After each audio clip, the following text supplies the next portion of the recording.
Bienvenidas y bienvenidos a una nueva emisión de Enfoque Comarcal.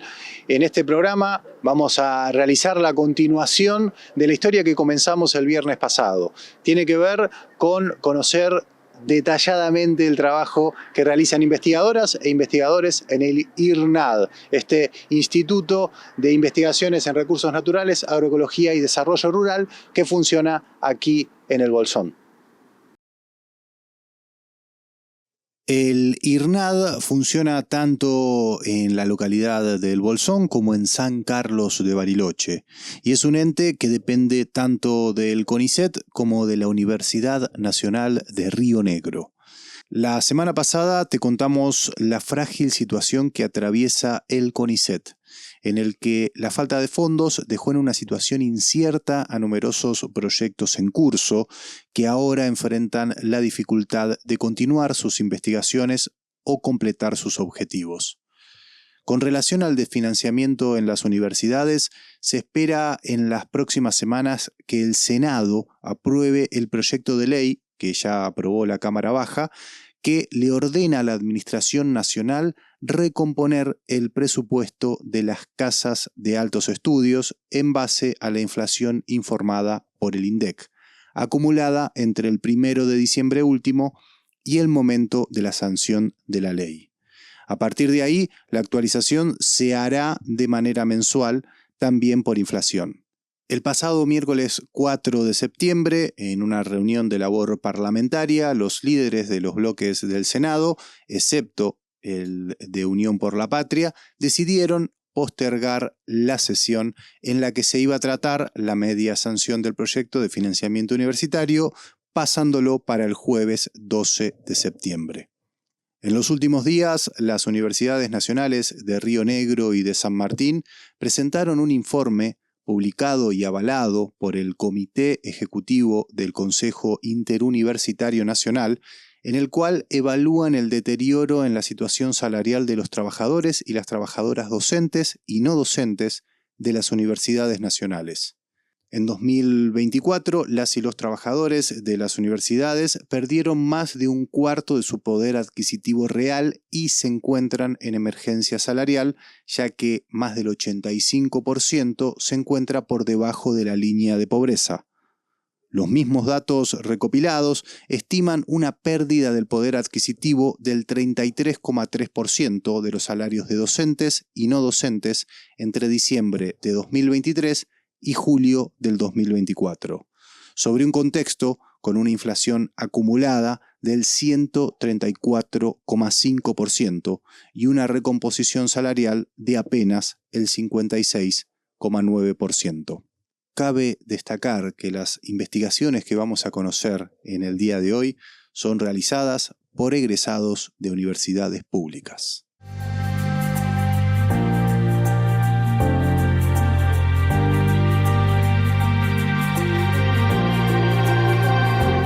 A continuación vamos a conocer la investigación de la ingeniera forestal Rocío Melina García. Ella también es becaria del CONICET y desde el IRNAD está realizando una investigación en relación a la sustentabilidad de los bosques en áreas protegidas de la comarca andina.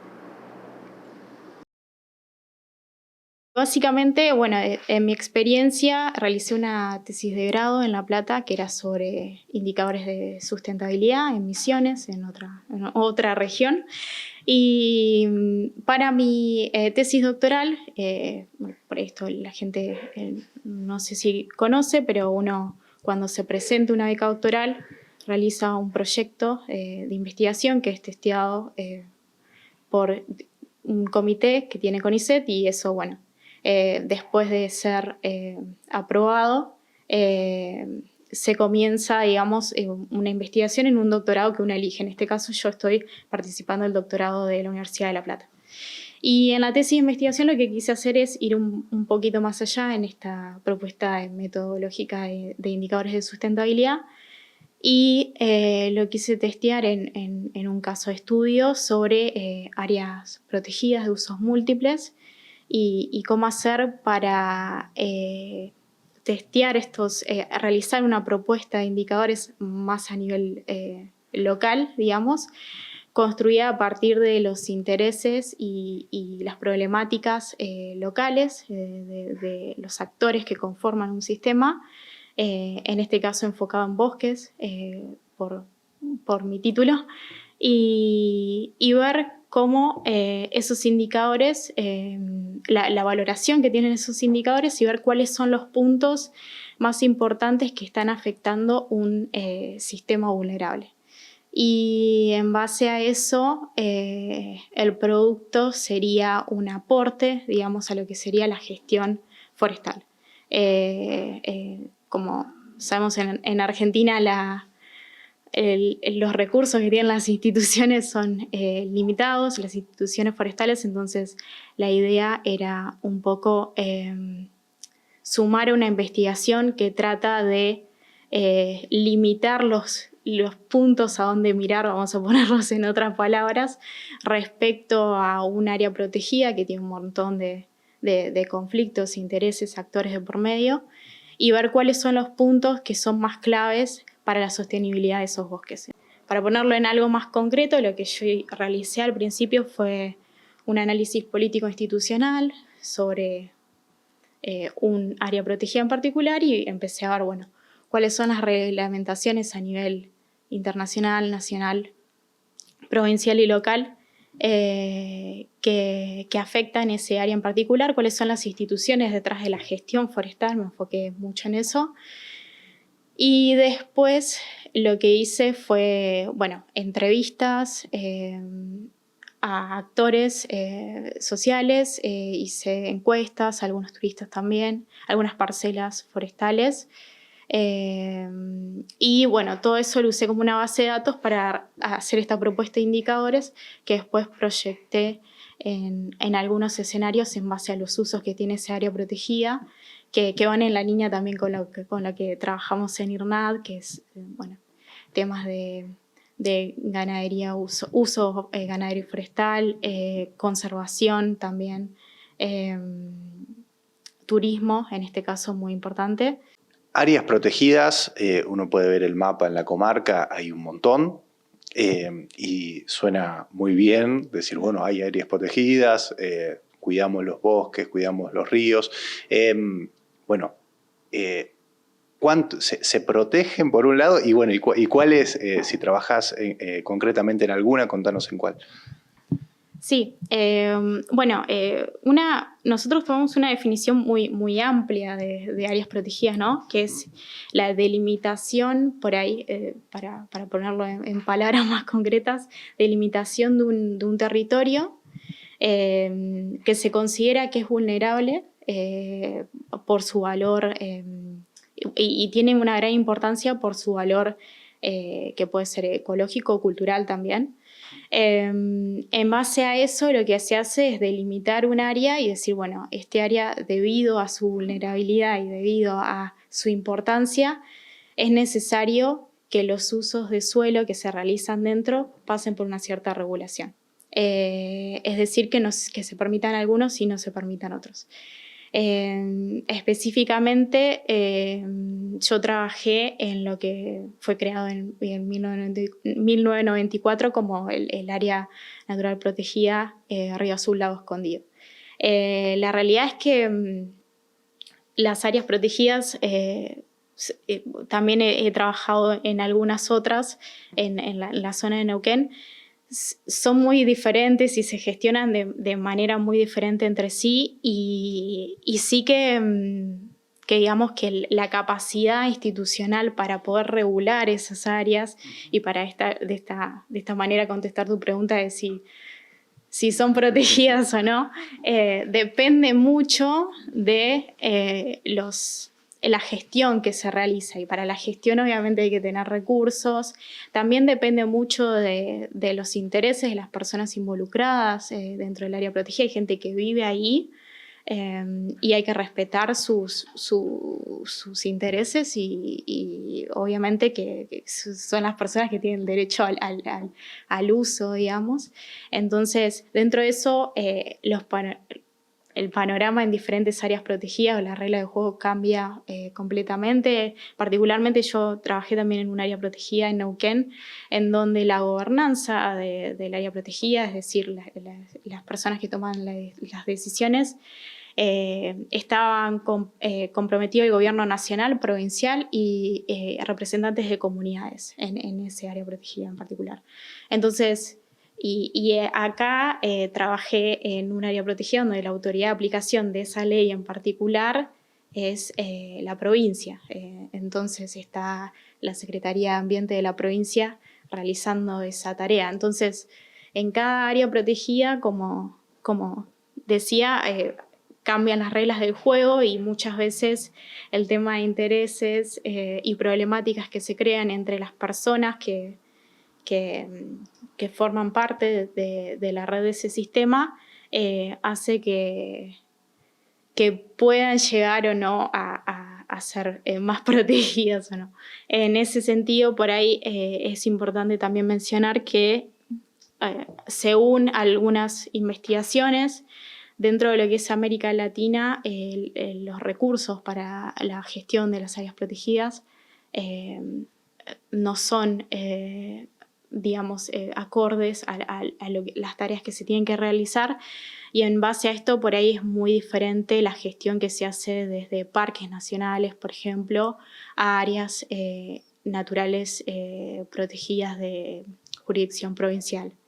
Hay algunas que tienen como otro sistema que puede llegar a ser diferente, también se dieron en momentos de la historia diferentes y comprometen otras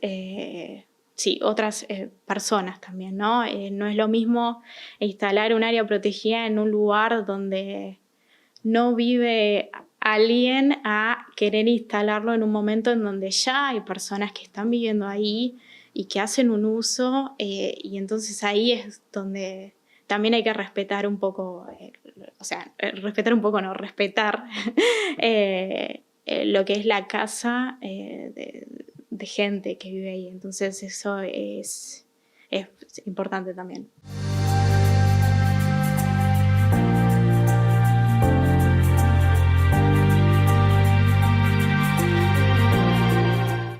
A continuación vamos a conocer la investigación de Melina Páez. Ella es licenciada en Ciencias Biológicas y también becaria doctoral del CONICET.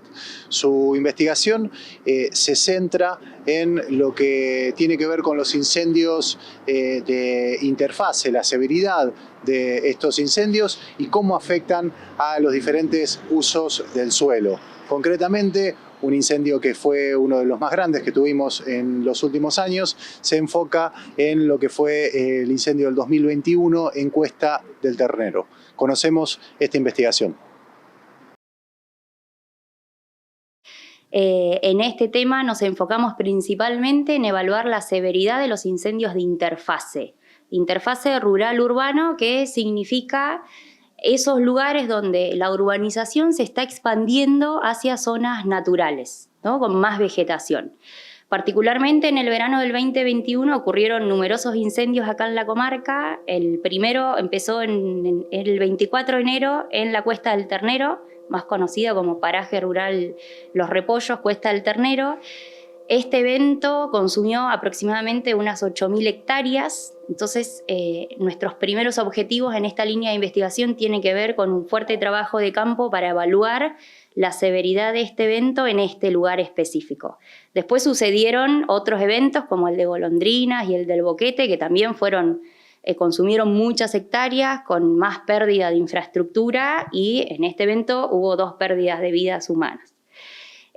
Principalmente nosotros queremos ver cómo el uso de la tierra o el uso del suelo determina estos distintos grados de severidad. Cuando hablamos de severidad, estamos hablando de un rango de baja severidad, moderada severidad y alta severidad, que lo medimos en el cambio de la cobertura vegetal, ¿no? Con respecto a lo que había antes del incendio, qué tipo de cobertura vegetal había, y lo que quedó después del incendio, y cuánto se consumió de esa biomasa.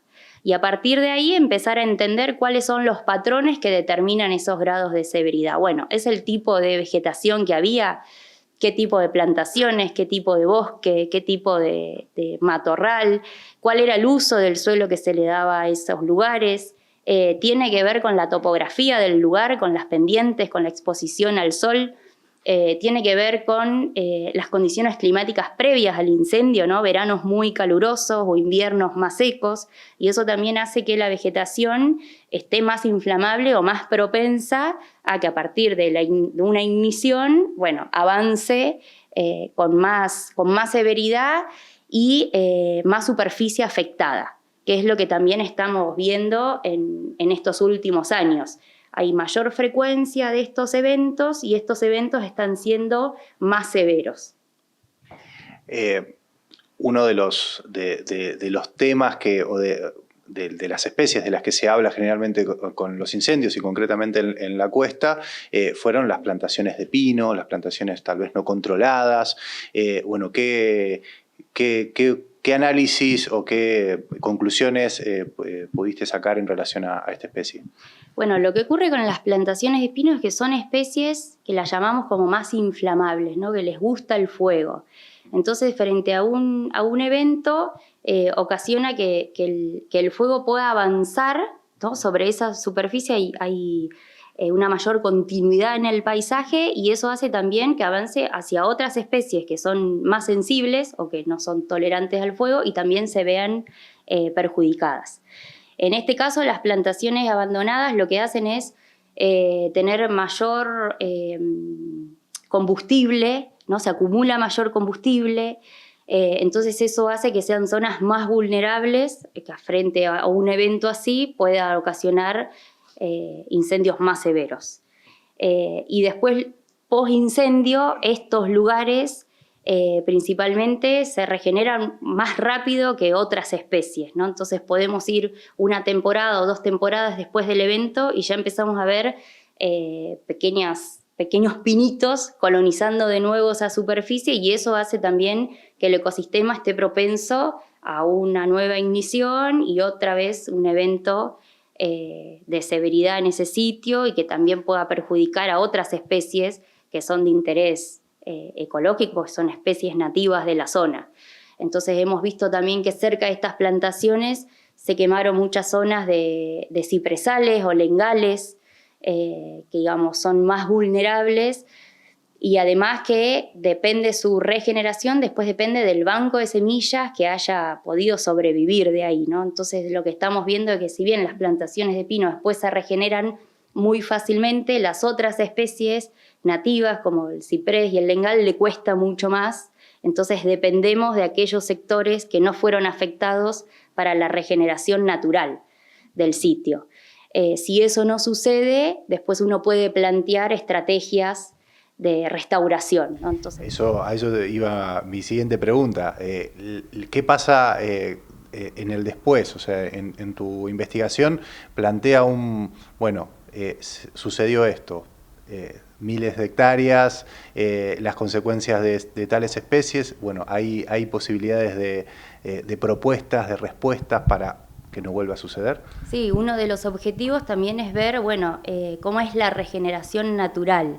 Hay especies que son rebrotantes, es decir, que después de un incendio rebrotan, nacen nuevamente, y otras que no, que son las semilleras, dependen de la supervivencia de ese banco de semilla o de especie o de la planta semillera que pueda reproducirse.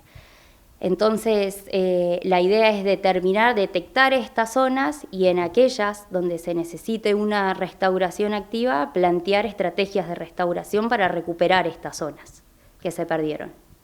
O sea, concretamente hay una respuesta práctica, digamos, en tu investigación. Sí, es lo que nos interesa después de este estudio a campo, es poder elaborar estrategias de regeneración y de planificación también, ¿no? Porque como mencionaba al principio, esto tiene que ver con este avance de la urbanización hacia zonas naturales. Entonces, más allá de estrategias, de tener en cuenta estrategias de restauración, también que el estudio sirva para plantear estrategias de planificación urbanas a futuro. Una de las actividades que hacemos para determinar la severidad es a través de imágenes satelitales y de un trabajo a campo para validar estas imágenes. Entonces, con las imágenes satelitales podemos ver, por ejemplo, una imagen anterior al evento, que veríamos algo así, y una imagen posterior, ya sabiendo que el evento terminó. Entonces, lo que resalta acá en Bordeaux es la pérdida de la cobertura vegetal. Y con índices podemos determinar distintos umbrales de severidad, ¿no? Entonces, por ejemplo, todo esto que vemos en violeta nos está indicando que son zonas de alta severidad, en naranja de severidad moderada y las zonas amarillas de baja severidad. Entonces, lo que hicimos esta temporada fue un trabajo de campo para ir a validar estos grados de severidad. Acá pueden ver los puntos de muestreo, ¿sí? Recorrimos todas estas zonas y determinamos a campo, bueno, cuál fue la pérdida de cobertura vegetal y el impacto en el suelo en estos puntos de muestreo.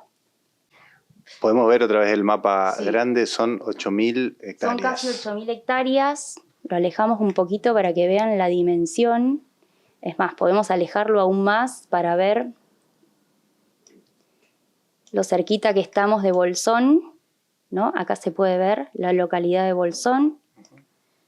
Más abajo tenemos acá Lago Puelo y la continuidad de este incendio que también después avanzó hacia el incendio que conocemos como el Boquete, que llegó hasta el Maitén, y el incendio de Golondrinas que abarca toda esta parte de acá, ¿no? Solo en el verano del 2021.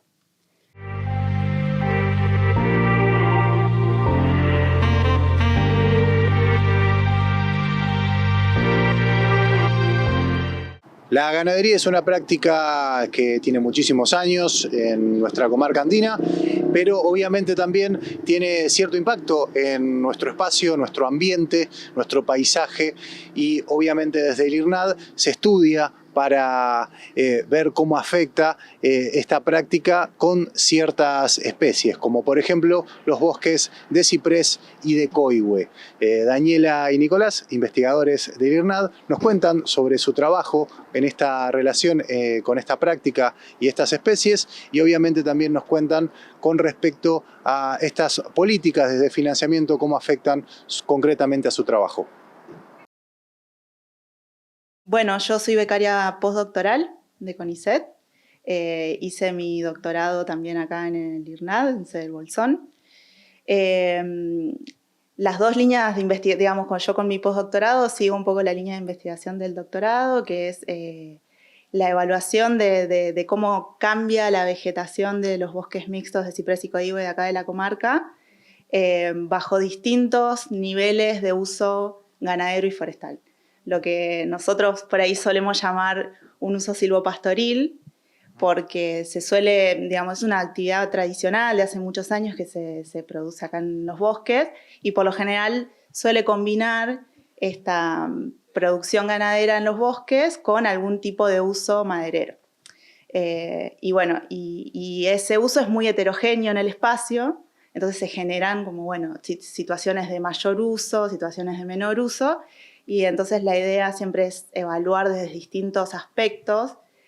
Yo principalmente bastante centrada en la vegetación, tanto de la composición de las especies en el bosque, bueno, cómo cambia la diversidad, cómo cambia la estructura, y también, bueno, muy centrada en dos especies particulares que son las que dominan en el dosel, que son el ciprés y el coihue, y ver cómo esos distintos niveles de uso, bueno, pueden afectar distintos componentes de la dinámica de esas especies, digamos.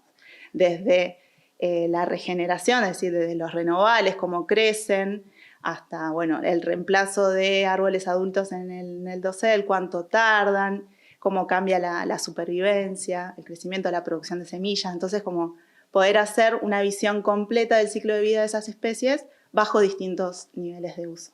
Es una actividad que es muy tradicional en la zona, entonces hay registros de hace más de 100 años, hay generaciones de productores trabajando ya dentro del bosque. Digamos, yo, por lo menos desde mis líneas de investigación, no veo los efectos de la nueva población, digamos, que va teniendo por ahí otros usos. Este es un uso más tradicional, digamos. Nicolás, estás en una investigación similar que tiene que ver con la ganadería y los bosques también, ¿no? Sí, tal cual. Y como vos decías, es importante, y como decía Dani, yo vengo como siguiendo un poco una línea de trabajo que habían iniciado ella con Mariano, extendiéndome un poco más en territorio y llevándome como una instantánea. Dani analizó un poco más la dinámica temporal y yo lo que me llevo es como una foto para analizar, que es ese conjunto de datos cuando voy a buscarlos al campo. Y esto que vos decías es muy importante porque si bien es una actividad que sabemos que es retradicional, que se ha llevado adelante históricamente en estos bosques, actualmente algunas corrientes un poco más de conservación un poco más fuerte buscan excluirla de alguna manera porque se presume que puede ser incompatible con la sostenibilidad del bosque, la perpetuación de estos sistemas. Entonces a nosotros nos pareció interesante ver si encontrábamos una evidencia científica de que esto estaba sucediendo, porque nos llamaba la atención. Si es una actividad tradicional que se lleva adelante hace un montón de años, cómo es que en este momento todavía hay bosques. Y bueno, lo que estamos encontrando es que podemos compatibilizar de alguna manera esta actividad y es algo que nosotros le ponemos nombre y le ponemos valores científicos, pero es algo que los productores vienen haciendo históricamente y muchas veces nos encontramos hablando con ellos y construyendo el conocimiento también a partir de la información que ellos nos brindan. Así que es un trabajo que no solamente tiene una raíz científica de datos cuantitativos muy fuertes, sino también tiene este diálogo con los productores que es muy importante porque nos ayuda a comprender cómo funcionan estos sistemas, ¿no? Bien, me imagino que tienen que moverse, tienen que recorrer la comarca.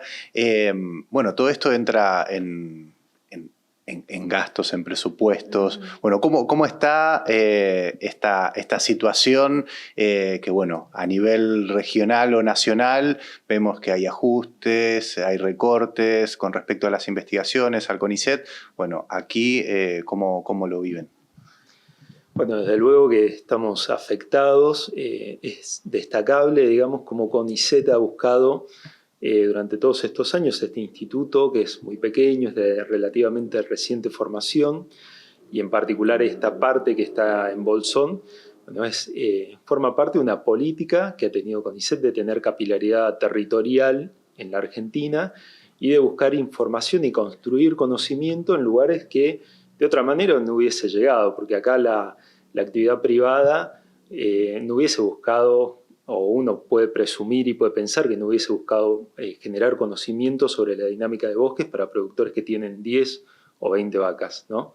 Entonces es muy importante que esté el Estado presente y de alguna manera CONICET se hace presente a través de nosotros, buscando construir esa información, pero también generando esta dinámica, poniendo de alguna forma, bajando plata al territorio para que nosotros no solamente podamos investigar, sino que también formamos parte de esta comunidad en el momento que estamos viviendo, estamos consumiendo en esta comunidad, estamos viviendo y además, y algo que me parece súper importante, a través de la educación pública, en la universidad pública, también estamos transfiriendo conocimiento. Y esto es importante y creo que es válido destacarlo, porque normalmente el proceso de construcción científica lleva a que nosotros escribamos papers que después se usan para escribir libros, que después los leen los estudiantes o los tomadores de decisión o quienes asesoran a los productores.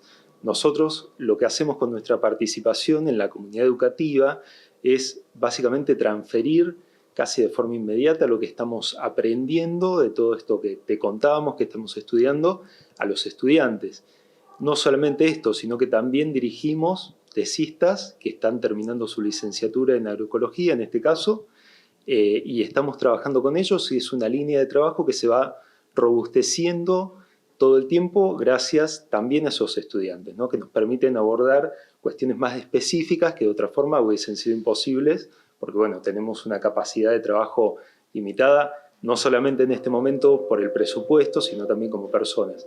Y bueno, toda esta dinámica ha sido de una forma de sinergia, muy buena, y todo esto se está comprometiendo de una manera muy grave por las políticas nacionales del recorte no solamente a la educación, sino también a la ciencia y a la tecnología. ¿Y qué importancia tiene que se siga produciendo conocimiento, investigaciones aquí en la comarca andina desde este instituto, que si bien decían hace muy poquito que está, pero que bueno, que ya tiene su trayectoria y su vínculo concreto con la universidad, con los estudiantes, pero también con la población? Bueno, nosotros un poco la línea del instituto es poder estar en contacto permanente con la comunidad local y poder abordar temas que sean interesantes, problemas, preguntas que surgen en la población, y que nosotros podamos acompañar y generar conocimientos y también poder compartirlos y retroalimentarnos. Entonces, la mayoría de nosotros tenemos trabajos que apuntan a eso, a responder aunque sea un poquito de una pregunta que sea importante para la población, ¿no? Hablábamos fuera de cámara de que aparecen ofertas o la posibilidad de por ahí me voy afuera porque acá esto no cierra, no rinde, son muchos años de estudio. Bueno, hay una complejidad ahí, la famosa fuga de cerebros. Ese panorama, ¿cómo lo ven? Personalmente sí lo veo muy fuertemente en muchos colegas, jóvenes investigadores, digamos, que están en nuestras etapas o que ya están buscando oportunidades en otros institutos de otros países, o que, ya se proyectan que en un tiempo van a poder irse. Si bien la realidad es que es una oportunidad que estaba, digamos, poder ir a conocer cómo trabajan otros institutos, cómo es la ciencia en otros países, eso siempre está buenísimo, nos forma, pero no está bueno que sea una imposición porque no hay otra alternativa, ¿no? Sí, yo lo estoy viendo que eso sucede, y creo que no me gustaría que nos pase a nosotros, porque por lo menos personalmente estoy muy agradecida de toda la formación que he recibido en mi país, y me gustaría tener la oportunidad de poder quedarme acá y poder devolver parte de todo lo que aprendí acá. Sí, sumando a lo que decía mi compañera, es muy importante porque nosotros somos recursos humanos formados con fondos públicos por una decisión del Estado de formar recursos de alto valor, capacitados, y no solamente nosotros, sino también hay muchísimos docentes que tienen un altísimo nivel, que dan clases en las universidades públicas, y la mayoría está susceptible a recibir este tipo de ofertas. Entonces, el Estado, que durante un montón de años invirtió en nosotros, hoy está en riesgo de perder recursos humanos por un desfinanciamiento y en un accionar que parece estratégicamente muy malo, ¿no? Porque esto que se puede llegar a perder en un corto periodo de tiempo puede llevar muchísimos años reconstruirlo después.